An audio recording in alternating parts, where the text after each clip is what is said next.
Right now in 2024, we have nothing to prove. I have nothing to prove. I don't have to prove to anybody how evolved I am. I don't have to prove to anybody, or you don't have to prove anybody how civilized you are, or how much you respect civil society, or how you respect democracy, or how you respect the Constitution, or how you respect the rights of others. You don't have to prove that to anybody. I don't have to prove that to anybody. We've paid our dues. The black male, the black man in the United States politically has paid his dues, and we paid our dues a long time ago. We paid our dues in the Civil War. We paid our dues in World War I, World War II, and every war in the United States. We paid our dues in civil rights. We paid our dues championing civil rights and pushing the United States government and the courts and politicians to respect our constitutional rights and to get the government to enforce our constitutional rights. We were a part of that. We are the reason why Barack Obama became the first black president of the United States of America. We are the ones. We made Barack Obama. We are responsible for the fact that this woman is running for the presidency of the United States. We are responsible for that. If it were not for us and our contributions, this woman would not be considered. She would not be considered the nominee, the Democratic nominee for president of the United States. She would not be on the ballot for November 5th if it were not for black men. This woman could not exist without black men. So we have absolutely nothing to prove to anybody. I have absolutely nothing to prove. I don't have to prove to you how invested I am in humanity. I don't have to prove anything. I don't got to prove to nobody that I'm not a misogynist or I'm not a sexist or whatever. I got to prove that. We don't have to prove that to anybody. It is nonsense. I have to prove my worth or my value to anybody. I'm some good American citizen. This is nonsense. We have nothing to prove, brothers. We have absolutely nothing to prove. Shout out to Dr. Neil, okay, the mad professor. But he is absolutely right. We have nothing to prove anymore. Absolutely nothing to prove anymore.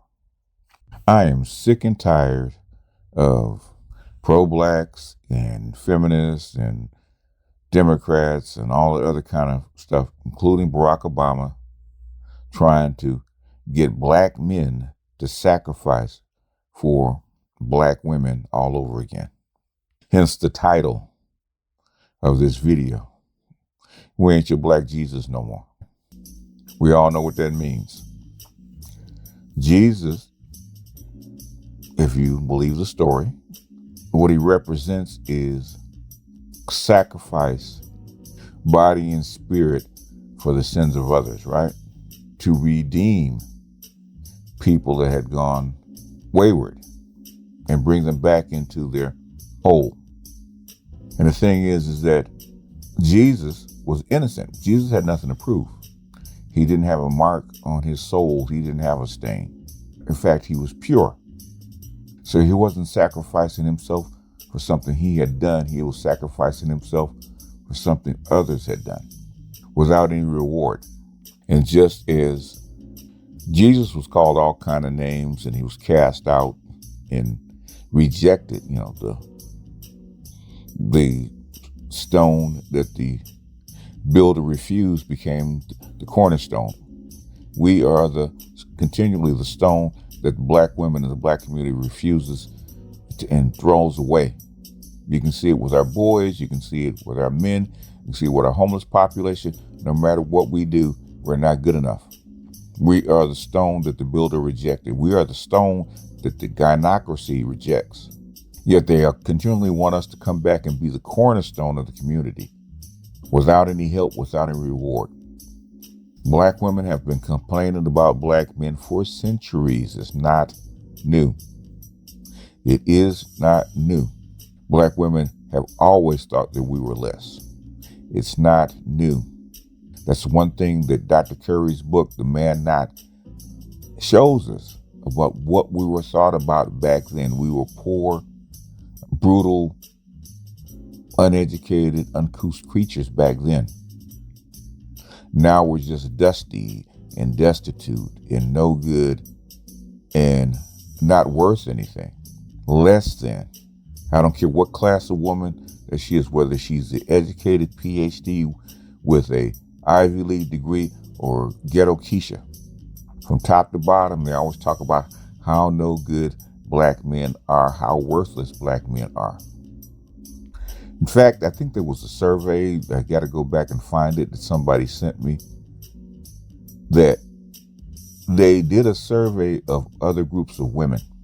And what they found out is that even though black men are known to have less in this society, that are downtrodden in this society, black women want black men to have more, a third more than any other group of women. They're less willing to work with you. They're less willing to stand by your side. They actually want you to earn more. They actually want you to do more, even though black men have less. And they always blame us for what we haven't done. Like James Earl Jones said, they blamed us, black men, even though we couldn't do anything about them being in slavery. We didn't sell you as black women. We didn't sell you and ship you over here. We were right next to you on the boat. If you look at the pictures, and when they were transporting slaves, they put ropes around black women's necks. They didn't put chains around their ankles and necks like they did the men. Men were shackled in iron. Their hands and their feet bound in iron. All they did was put ropes around the women's necks that carried the children, because they were always afraid of black men revolts. They said black men did nothing to get them out of slavery, did nothing to protect them. More black men were killed during slave revolts. More black men were killed trying to protect their mothers and their sisters from rapers. 30% of your black men never made it to 30 years old. 30% never made it to 30 years old. They were actually murdered, killed, or disappeared by white men. They're snatched off the streets and sent to prison. Black men cannot protect themselves, much less anybody else, but then yet we still get the blame for it. And what do we get on the other side? You lust after the men that were raping you and abusing you. And then you come to us in 2022, 2023, 2024 saying that we side with the oppressor, while you're lusting after your oppressor.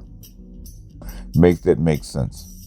And as Dr. Neal says, we have been called dusty, we have been called no good, we have been called abandoners, we have been called less than, uneducated, not making enough money, not being loyal, not being supportive.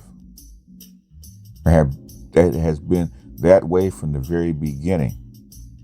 And yet, all the things that Dr. Neal listed, in fact, there was a feminist talking about black men getting the vote for black women, and the black women getting together with black men to vote to try to uplift the community, try to uplift the race. We didn't use our vote and didn't use our position or our so-called privilege to suppress women. We actually used privilege, if you want to call it that, which we had to die for, to uplift the whole family. But yet we don't get credit for that. But yet when you look back on it, they call it patriarchy and misogyny that was oppressive to black women. And as soon as they could get their freedom and get the state would actually pay for them, they left. They leave, they get money from the state, they have a baby out of wedlock, and they bounce to get child support, welfare, and all the other stuff that the state gives them, and then they blame you for leaving. They leave you and you get the blame because you're not there. And then when times get tough, like we're going through right now with inflation rates high, immigrants coming in, yada, yada, yada. Now they want us to come back into the community, take up these single mothers that wreck their lives, spend all their money with all this debt and save the whole black community. I say no. I say not only no, I say hell no. The hell with being loyal. The hell with being righteous. You know, I got an African dude that's not ADOS coming from another culture talk about you have to do it to save your freaking bloodline. The hell with the bloodline. I say no. I say black male independence, black male agency, black male empowerment. The hell with the Democratic Party. And if the Republicans get on the same crap, the hell with the Republican Party too. We chart our own course. We sacrifice for ourselves. We're not getting up on that cross again. We ain't your black Jesus no more. It ends today. Quid pro quo. You want something from us, you got to give something back. There's got to be a return on investment, not just we dive in and go rescue women that slagged us, belittled us, defamed us, and abused us. Because your black women and your black intellectuals that sold us out and sold our civil rights and affirmative action to give it to white women because they did not want black men to get power over them. And the white women did not want black men to have power that they didn't have. They did not want black men to share in what little of the patriarchy that was still left. And black women did not want any semblance of a patriarchy in a matriarchal community. What they're really begging you to do is know your place, get back on your knees, get back on your hands and knees, and let the black woman use you as a footstool, which is your place. Or get on the cross and sacrifice your life and your blood and your treasure and your hard sweat and your hard work to save them. I say no. Quid pro quo. You don't get something for nothing no more. Like Doc says, we ain't got none to prove. We have zero to prove. We've done ours. We've taken our people from slavery in 1865 to freedom in 1965 and beyond. We've already proven our worth. We've already proven not only to you, but also the world who we are. We have inspired revolutions all over the planet. We don't have anything to prove to you or the world. The white man already knows. He already knows. That's how come the police state is always on our necks. He knows. He knows who we are. And for you to tell us that we're not, I don't accept it anymore. You're not nailing us to a cross. You're not putting the nails in our hands. This is not Jesus at the table. And you're not the 12 disciples. This cup, we're going to let pass. Anyhow, that's all I got for you guys. This is BGS out, and I will see you guys on the next one. Peace.